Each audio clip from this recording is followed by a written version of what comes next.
ಪ್ರಪಂಚ ಪರ್ಯಟನೆ.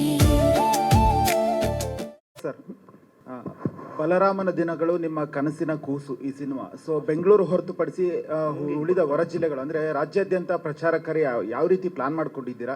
ಸೊ ಎಷ್ಟು ಚಿತ್ರಮಂದಿರಗಳಲ್ಲಿ ಇದು ರಿಲೀಸ್ ಆಗಲಿಕ್ಕೆ ಸಿದ್ಧತೆ ಇದೆ? ಯಾಕಂತ ಹೇಳಿದ್ರೆ ಲಾಸ್ಟ್ ಟೈಮು ಇದೇ ವಿನೋದ್ ಸರ್ದು ಸಿನಿಮಾಗಳು ಲಾಸ್ಟ್ ಟೈಮ್ ಥಿಯೇಟರ್ ಸಮಸ್ಯೆ ಆಯಿತು, ಅವರು ಫಿಲ್ಮ್ ಚೇಂಬರ್ ಅಂಗಳನ್ನು ಕೂಡ ತಲುಪಿದ್ರು. ಸೊ ಹಾಗಾಗಿ ಯಾವ ರೀತಿ ಸಜ್ಜಾಗಿದ್ದೀರಾ? ಸರ್, ಅದನ್ನು ಕರೆಕ್ಷನ್ ನಾನು ಮಾಡ್ಬಿಡ್ತೀನಿ. ಥಿಯೇಟರ್ ಸಮಸ್ಯೆ ಎಲ್ಲರೂ ಹಂಗೇನೆ ಹೇಳ್ತಿದ್ದಾರೆ. ಥಿಯೇಟರ್ ಅಂದರೆ ಮೇನ್ ಸಿಂಗಲ್ ಸ್ಕ್ರೀನ್ ಆಗಿಲ್ಲ ಸರ್. ನನಗೆ ಮಾಲ್ಗಳಲ್ಲಿ ಶೋ ಟೈಮಿಂಗ್ ಇದು ಮಾಡಿದ್ರು. ಅಂದರೆ ಬೇರೆ ಭಾಷೆ ಪರಭಾಷೆ ಸಿನಿಮಾಗಳಿಗೆ 10 ಶೋ 11 ಶೋ ಕೊಡ್ತಾಯಿದ್ರು. ನಮ್ಮ ಸಿನಿಮಾ ಎಕ್ಸಾಕ್ಟ್ಲಿ ಬೆಳಗ್ಗೆ 7:30 ಶೋ, ನೈಟು 9:30 ಶೋ ಕೊಡ್ತಿದ್ರು. ಆ್ಯಂಡ್ ಫಸ್ಟ್ ವೀಕ್ ಚೆನ್ನಾಗಿ ಹೋಗ್ತಿರೋ ಸಿನಿಮಾ ಅದು. ನಾನು ಕಲೆಕ್ಷನ್ ಲಿಸ್ಟ್ ತೋರಿಸಿದ್ದೆ. ಲಿಸ್ಟ್ ತೋರಿಸಿ ಚೆನ್ನಾಗಿ ಆಗಿಲ್ಲ ಅಂದರೆ ಅವ್ರದ್ದೊಂದು ನಾಮ್ಸ್ ಇದೆ, ಇಷ್ಟು ಆಗಲೇಬೇಕು ಕಲೆಕ್ಷನು ಅಂತೇಳಿ. ನಮ್ಮದು ಆಲ್ಮೋಸ್ಟ್ 80% 85% ಇದ್ದಾಗ್ಲೂ ಅವರು ಶೋಗಳು ಕಮ್ಮಿ ಮಾಡಿದ್ರು. ಅದಕ್ಕೆ ನಾನು ಎಷ್ಟೇ ಕಾಲ್ ಮಾಡಿ ನಾನು ಮೇರೆ ಮಾತಾಡಿದ್ರು ಅವ್ರು ಕರೆಕ್ಟಾಗಿ ಸ್ಪಂದಿಸ್ತಿಲ್ಲ ನನಗೆ. ನಾನು ಮಾತಾಡಿದೆ. ಅದಾದಮೇಲೆ ನಾನು ಹಾಗೂ ಅನಿಲ್ ನಮ್ಮ PR ಕೆಲಸ ಮಾಡ್ತಿದ್ರು. So we went there. ನಾವು ಕೂತ್ಕೊಂಡು ಮಾತಾಡಿದಾಗ ಅವರು ಕರೆಕ್ಟಾಗಿ ಇನ್ನೂ ನಮಗೆ ಸ್ಪಂದಿಸ್ತಾ ಇರಲಿಲ್ಲ. ಅದಕ್ಕೆ ಕಾರಣ ನಮ್ಮ ಡಿಸ್ಟ್ರಿಬ್ಯೂಟರ್ನು ಮಾದೇವ, ಯಾರು ಡಿಸ್ಟ್ರಿಬ್ಯೂಟ್ ಮಾಡಿದ್ರೆ ಗೊತ್ತಾ, ಅವರು ಕಾರಣ. ಯಾಕೆ ಅಂದರೆ ಲಾಸ್ಟ್ ಮೂಮೆಂಟಲ್ಲಿ ಪ್ರೊಡ್ಯೂಸರ್ ಹೋಗಿ ಅವ್ರಿಗೆ ಪ್ರೊಡ್ಯೂಸರ್ ಬದಲಾವಣೆ, ಡಿಸ್ಟ್ರಿಬ್ಯೂಟರ್ ಬದಲಾವಣೆ ಆಯಿತು. ಡಿಸ್ಟ್ರಿಬ್ಯೂಟರ್ ಬದಲಾವಣೆ ಆದಾಗ ಲಾಸ್ಟ್ ಮೂಮೆಂಟಲ್ಲಿ ಬೇರೆ ಡಿಸ್ಟ್ರಿಬ್ಯೂಟರ್ ತಗೊಂಡ್ರು.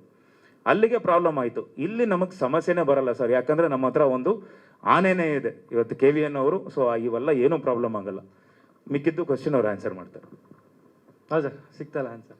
ವಿನಯ್, ರಾಜ್ಯಾದ್ಯಂತ ಎಷ್ಟು ಥಿಯೇಟರ್ಗಳ ರಿಲೀಸ್ ಆಗ್ತಿದೆ? ನಂಬರ್ ಹೇಳಲಿಲ್ಲ ಸರ್. ಇನ್ನೂ ಮೀಟಿಂಗ್ ನಡೀತಾ ಇದೆ, ಇನ್ನೊಂದು ವಾರದಲ್ಲಿ ಥಿಯೇಟ್ರಲ್ಲಿ ಸಿಗುತ್ತೆ. ವಿನಯ್, ಅಂದರೆ ಆ್ಯಸ್ ಎ ಆ್ಯಕ್ಟರ್ ಆಗಿ, ಅಂದರೆ ಟೆಲಿವಿಷನ್ ಮಾಡ್ತೀರಿ, ರಿಯಾಲಿಟಿ ಶೋ ಮಾಡ್ತೀರಿ, ಆ್ಯಸ್ ವೆಲ್ ಆ್ಯಸ್ ಎಲ್ಲ ಥರದ ಸಿನಿಮಾಗಳನ್ನು ಮಾಡ್ತೀರಿ. Yes sir. ಒಬ್ಬ ಆ್ಯಕ್ಟ್ರ್ ಆಗಿ ತುಂಬ ಕನ್ವಿಕ್ಷನ್ ಆಗಿ ನಿಮ್ಮನ್ನು ನೀವು ಇನ್ವಾಲ್ವ್ ಮಾಡಿಕೊಂಡು ಎಲ್ಲ ಪ್ರಾಜೆಕ್ಟ್ಗಳಲ್ಲೂ ನೀವು ಒಂದು ಮೇನ್ ಲೀಡಾಗಿ ಕಾಣಿಸ್ಕೊಳ್ಳುವಂಥದ್ದಕ್ಕೆ ಒಂದು ಸ್ಟ್ರಾಂಗ್ ಸೀಕ್ರೆಟ್ ಇರುತ್ತೆ. ಏನು ಸೀಕ್ರೆಟ್ ಅಂತ ಅಂದರೆ ಆಲ್ಮೋಸ್ಟ್ ಎಲ್ಲ ಸಿನಿಮಾಗಳನ್ನು ಮಾಡ್ತಾರೆ. We are very happy about your career. It's all opportunity and ನಿಮ್ಮೆಲ್ಲರ ಬ್ಲೆಸ್ಸಿಂಗ್ಸು ಸರ್, ಅಷ್ಟೇ. ಬಿಕಾಸ್ ಕನ್ನಡ ಸಿನಿಮಾ ಎಲ್ಲರೂ ಹೇಳ್ತಾ ಇದ್ದಾರೆ, ಸಿನಿಮಾ ಥಿಯೇಟ್ರಿಗೆ ಜನರು ಬರ್ತಿಲ್ಲ ಅಂತ ಅಂದ್ಬಿಟ್ಟು. I think that law will be broken by this movie. ಈ ಸಿನಿಮಾ ಸ್ಟಾರ್ಟ್ ಆದಮೇಲೆ ಖಂಡಿತ ಜನರು ವಾಪಸ್ ಸಿನಿಮಾ ನಂಬ್ಕೊಂಡು ಥಿಯೇಟರ್ಸ್ಗೆ ಬರ್ತಾರೆ. ಆ್ಯಂಡ್ ಆಲ್ಸೋ ಅದಕ್ಕೆ ಕಾರಣ ಏನು ಅಂದರೆ, ಈಗ ತಾರಮ್ಮ ಹೇಳ್ದಂಗೆ ನಮ್ಮ ಫ್ಯೂಚರಿಸ್ಟಿಕ್ ಡೈರೆಕ್ಟರ್ ಒಂದು ಪಾಸ್ಟ್ಗೆ ಹೋಗ್ಬಿಟ್ಟು ಆ ಪಾಸ್ಟ್ನ 80s ತೆರೆ ಮೇಲೆ ತೊಗೊಂಡ್ಬಂದಿದ್ದಾರೆ. ಅದನ್ನು ಥಿಯೇಟ್ರಲ್ಲಿ ನೋಡಿದ್ರೇ ಚೆನ್ನಾಗಿರುತ್ತೆ.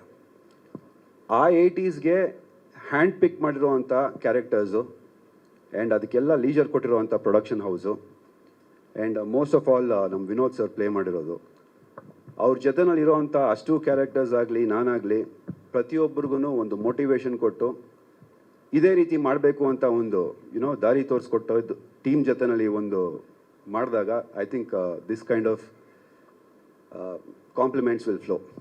ಜೊತೆಗೆ ವಿನಯ್ ಅವರು ಯಾವುದೇ ಪ್ರಾಜೆಕ್ಟ್ ಮಾಡಿ ಬಂದ ನಂತರ ಒಂದಷ್ಟು ವಿಷಯಗಳು ವೈರಲ್ ಆಗ್ತವೆ.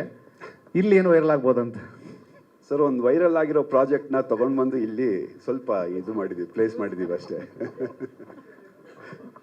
ನಮ್ಮ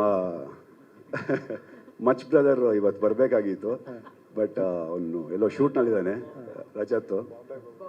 ಅದಕ್ಕೆ ಕೇಳಿದ್ದು ನಾನು. ಸೊ ಅದರದ್ದೊಂದು ಗ್ಲಿಮ್ಸು ಇಲ್ಲೂ ನೋಡೋದಕ್ಕೆ ಸಿಗತ್ತೆ ಅಂತ ಹೇಳ್ತೀನಿ sir. Thank you so much.